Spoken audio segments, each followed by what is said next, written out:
Thank you so much, and thank you for having me here.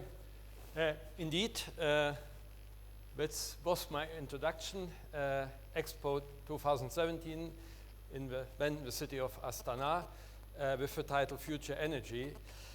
Yeah, well, why am I talking about it? You all have seen the Noor Alemi Pavilion, I think. So it's not much to tell for me about it. Well, as you probably learned at school, the way we are consuming, the way we are generating electricity today is not necessarily sustainable. That sounds bad, but what does it mean? There is a huge amount of greenhouse gases related to the generation of electricity, and there is a huge consumption of materials, irreplaceable materials, which may go to a point where it puts in danger the natural foundation of life on planet Earth. So that's obviously quite critical. On the other hand, if we talk about our life on planet, well, we have reached a certain standard of life. And that's something we want to maintain. And not just to maintain, we want to improve it. And we want to expand it to our children, to their children. On the other hand, to speak the truth, if I think about the welfare of my generation and the generation before, we borrowed our well-being from our children, but essentially you, and maybe even from your children and their children. So this is something that cannot continue. This is quite obvious. And on the other hand, again, we will need to keep up with this. So again, stop the philosophy, get to some German. That's easier. I don't know which of you have ever heard the term Energiewende before. Most Europeans, if you ask them, even they wouldn't speak a word of German, they would know what it means. The translation into English, but it's energy transition, or more literally, energetic turnaround.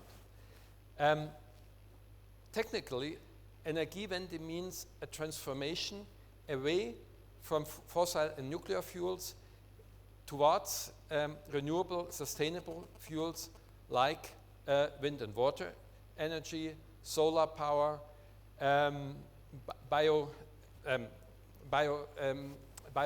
and biofuels, and in addition towards sustainable materials, replacing the traditional exhausting of resources.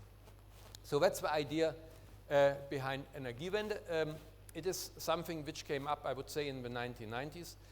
If I remember my life, my diplomatic career, my first posting was in Belgrade in 1998 before the Kosovo War. I wouldn't recall that we ever spoke about anything in this regard. This was simply not an issue at that time.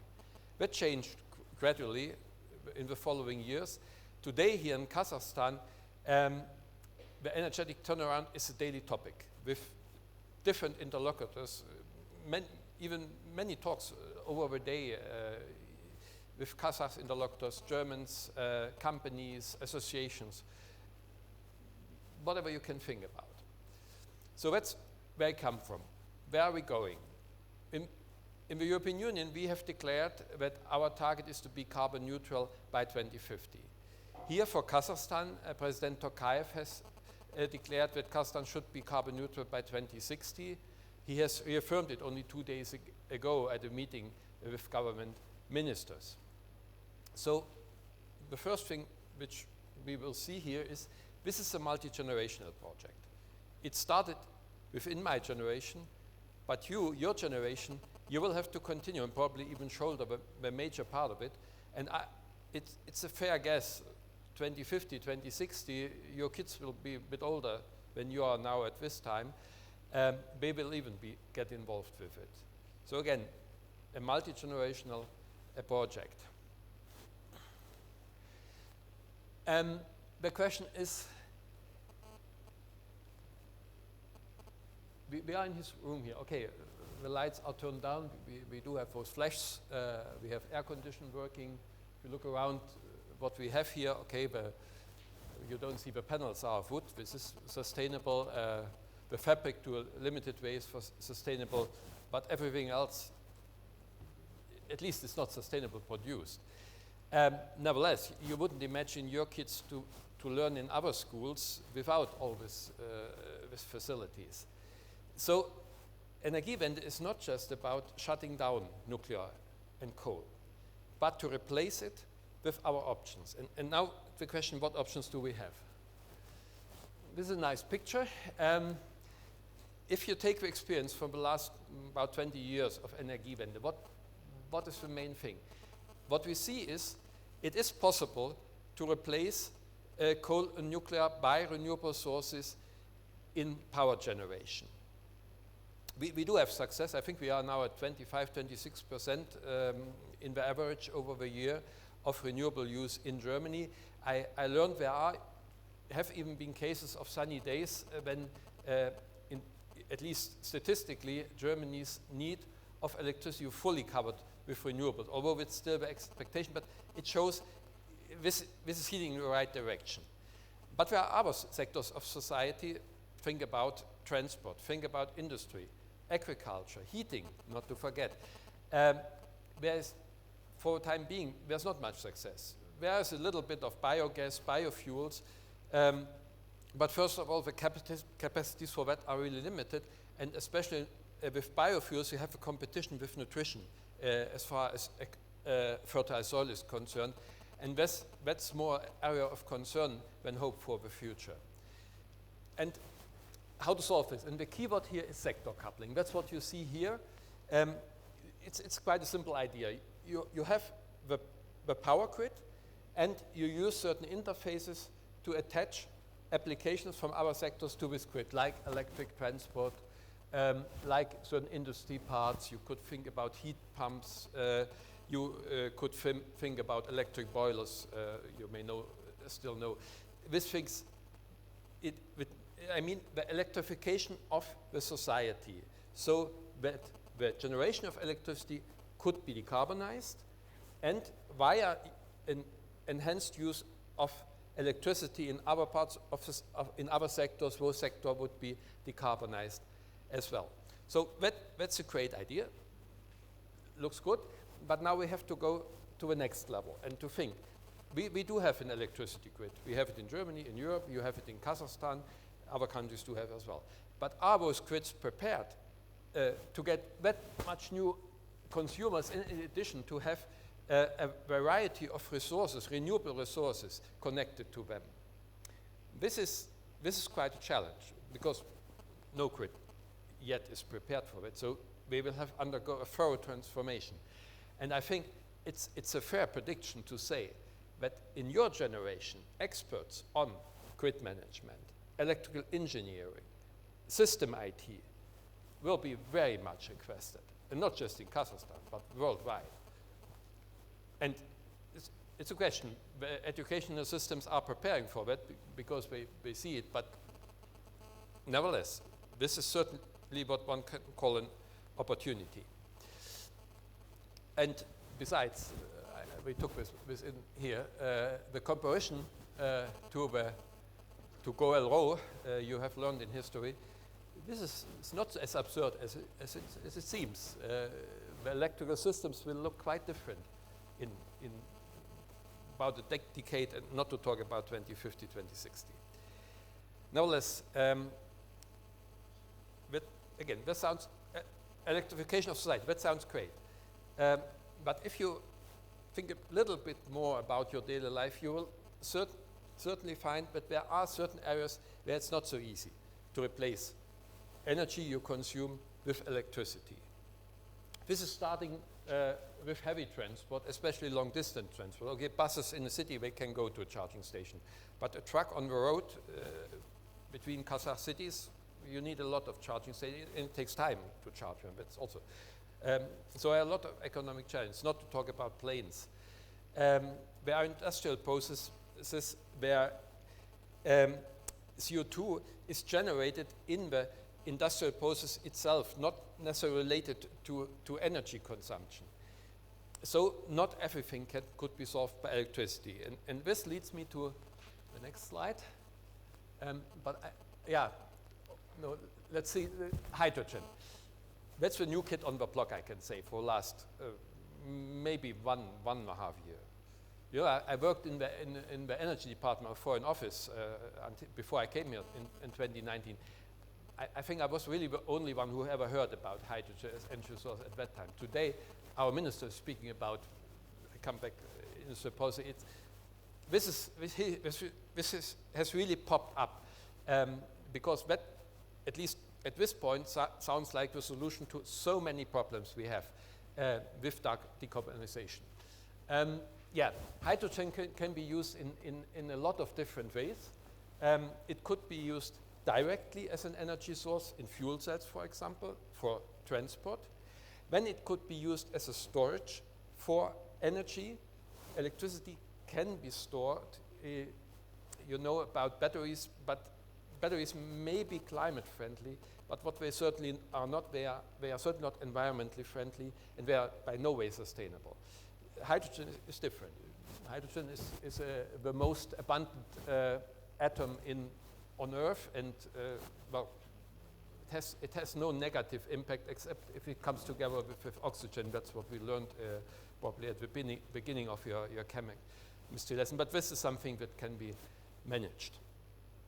In addition, hydrogen is a base substance for many industrial processes, including the production of ammonia, which again is a basic resource for chemical and pharmaceutical industry, and not to forget for fertilizer production, which will also be very important in the future. And hydrogen could be the key substance for sector conflict. I go back to that, because again, this looks great, but you have to manage supply and demand, and that's where hydrogen can come in. You can store it and in a very flexible way use it as an energy source, or you can use it directly, or you can transform it in different forms, be it heat, be it electricity. That makes hydrogen so attractive. And this is something really, this is quite new. So our country has developed a national strategy on hydrogen a year ago, in June 2020. And our researchers have started to work on it in Germany. And what they came up is, yeah, everything is great, but Germany, if we look at our potential as far as renewable sources are concerned, well, right now we may be able to cover the electricity we need in the average over a day with renewable sources. But we won't be able to extend it. So Germany will never be able to produce on its own as much renewable energy as needed for the electrification of society and for the supply with hydrogen. So that's something we need to cooperate with our countries. We are right now one of the largest importer worldwide for fossil fuels, for oil. Kazakhstan is our third largest supplier of oil, of gas, of coal. And so that's what we started with within our national strategy. We have assigned €2 billion for international cooperation.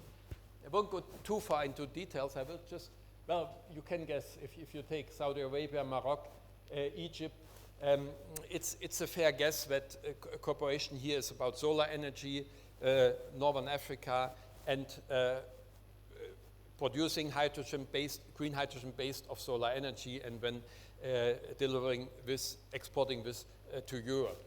A more interesting one is Chile, because that's a bit far away to ship things from where you can, but hydrogen this would be quite expensive. And it is quite an expensive project, one must say. It is a cooperation of two German companies, Porsche and Siemens, with a state-owned solar company in Chile. They will produce hydrogen based on solar energy, then transform this hydrogen into green methanol, and this methanol will be the base substance to produce green gasoline. That's for future Porsche race cars, carbon neutral Porsche race cars, to say. So I say quite expensive, nevertheless.